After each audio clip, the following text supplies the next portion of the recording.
A 67-year-old widow living alone in the English countryside brought home a 200-pound Boerboel for company. Everyone in the village said she was insane. A woman her age, her size, her health, with a dog this big? They said he would knock her down the stairs. They said he would pull her off her feet on walks. They said she would be dead within a month.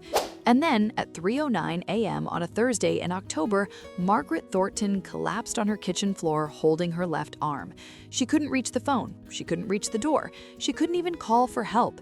And Bruno, 200 pounds of caramel-colored muscle, did something that ambulance crews still talk about to this day.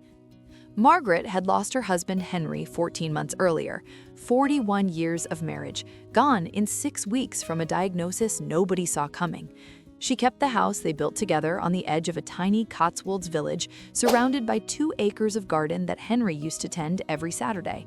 She kept his chair by the fireplace. She kept his coat on the hook. She kept his reading glasses on the side table. And she kept a silence so heavy it pressed against her chest every time she opened her eyes in the morning.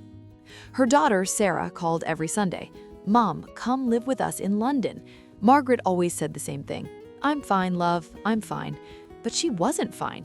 She had stopped cooking proper meals. She had stopped answering the phone. She had started sitting in Henry's chair for hours at a stretch, just staring at the empty armchair across from her.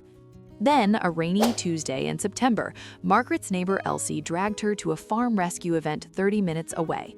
There was tea, there was cake, there were puppies for adoption. Margaret wasn't interested in any of it until she walked past an outdoor kennel at the far end of the property and saw him, a 200-pound Boerboel named Bruno, sitting in the rain, alone. His previous owner, a Cotswolds farmer, had passed away 4 months earlier with no family willing to take a dog this size. Bruno had watched 23 potential adopters walk past his kennel. Every single one kept walking. Margaret stopped. Bruno looked up. She took one step closer. He pressed his massive forehead against the chain-link fence and let out a single low sigh. And this 67-year-old widow who hadn't cried properly in 11 months felt tears rolling down her face for the first time since Henry's funeral. She signed the papers that same afternoon. Sarah was furious. "Mom, he's 200 pounds. You weigh 9 stone. Elsie tried to talk her out of it. The rescue manager asked her 3 times if she was sure. Margaret just kept signing. By 5 p.m. that Tuesday, Bruno was in her passenger seat with his head out the window, watching the hedgerows blur past. But here is what nobody tells you about bringing home a 200-pound Boerboel when you are 67 and living alone. The first 2 weeks were a disaster. Bruno didn't understand stairs. He knocked over Henry's coat rack on day 1. He tried to drink from Henry's fish pond and nearly fell in. He broke a ceramic lamp with a single swing of his tail. He pulled Margaret off her feet on the first walk, and she landed in a muddy hedge. Elsie found her in the ditch and said, "Maggie, please give him back before he kills you." The village WhatsApp group started a betting pool on how long Margaret would last. A woman at the village shop whispered, "That poor old woman is going to die because of that dog." But Margaret didn't give him back because something had started to shift inside that quiet house. Bruno, 200 pounds of dog who should have been clumsy, who should have been careless, who should have been dangerous, was gentler with her than any creature she had ever known. He learned within 4 days that she had a weak left knee. He started walking on her right side, always. He learned within a week that she took a blue pill with breakfast and a white pill at bedtime. He started nudging the pill bottle toward her every morning at 8 a.m. without fail. I see you are still watching and haven't subscribed yet. Honestly, that hurts a little. Hit subscribe now. What comes next is the reason I'm telling you this story. He learned the sound of Henry's chair.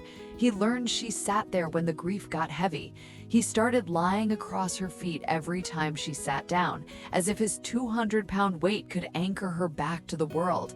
He learned her breathing patterns when she slept.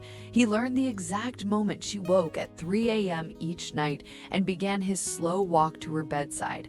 Not to be fed, not to go out, just to press his forehead against her hand until her breathing slowed again. Then came the Thursday in October. Margaret woke up at 3 a.m. with a pain in her chest she had never felt before.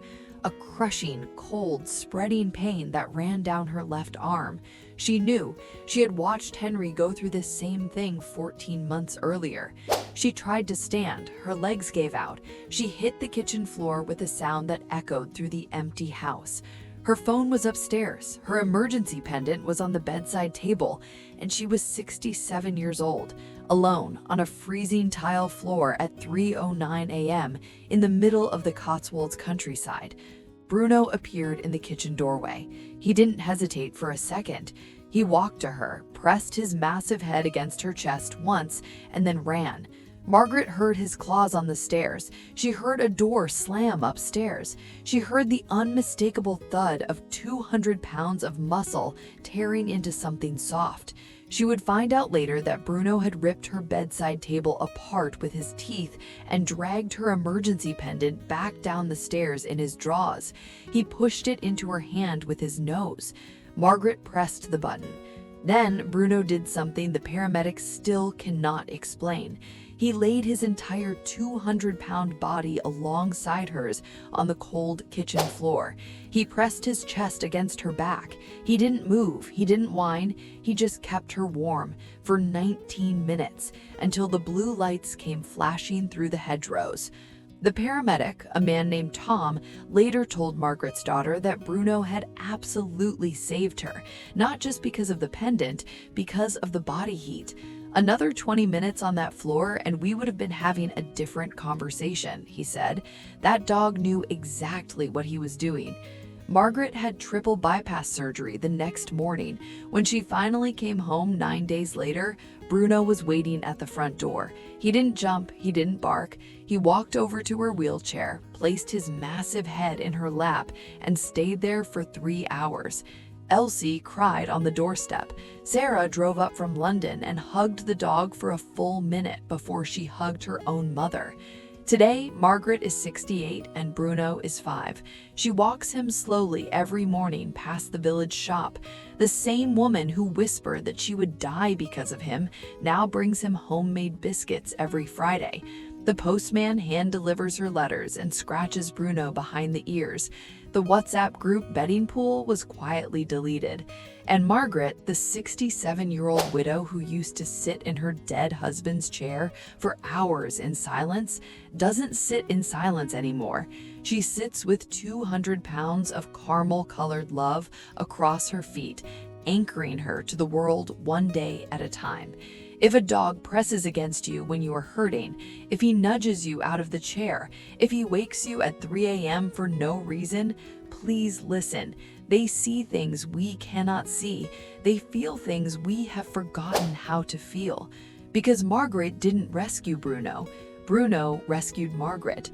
Would you trust a 200-pound Boerboel with your elderly mother? Tell me in the comments.